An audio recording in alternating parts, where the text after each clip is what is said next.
Hi, here's a tip from Cape Tools and Jewelry Supplies. Are you always a little bit apprehensive about trying to choose and match up the right polish for your specific buff? This is how I've always done it. I normally take a hard, loose leaf, can also be stitched, mop with my blue Unipol. Try and get something that's really nice and wide so that it covers the best surface of your jewelry possible.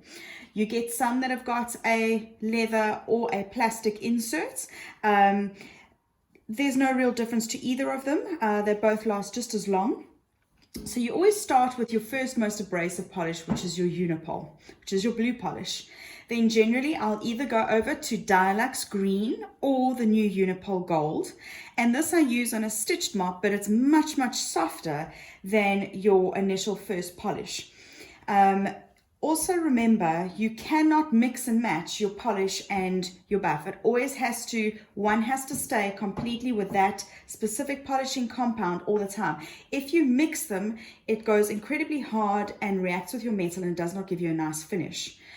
You also get things like a bristle brush, which you can also put polish on. The advantage of this is quite abrasive. So you'd start with this first with your blue Unipol. Then you'll go over to your mop with blue Unipol, and then either the Unipol Gold or Dialux Green on here.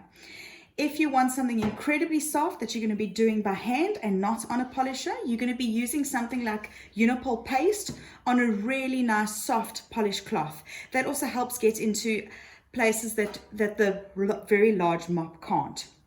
Lastly, you also get a brass bristle brush. This is also for cleaning things up, cleaning up castings, cleaning up rough surfaces, and I'm just going to show you how this works on a piece of copper.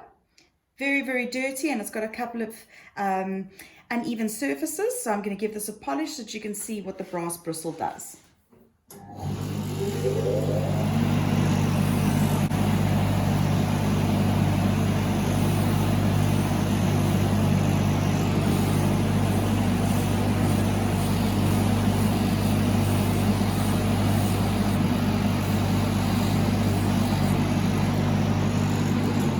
As you can see here, it's polished up the copper quite nicely and just gotten a lot of the dirt and tarnishing off. This can also be used as a texture if you wanted to. What you must always remember with brass bristle brushes, you have to wear eye protection because these last little bristle brushes do eventually come out and will get into your eyes, so be very, very careful. When you are polishing, always polish in a figure 8 or infinity sign.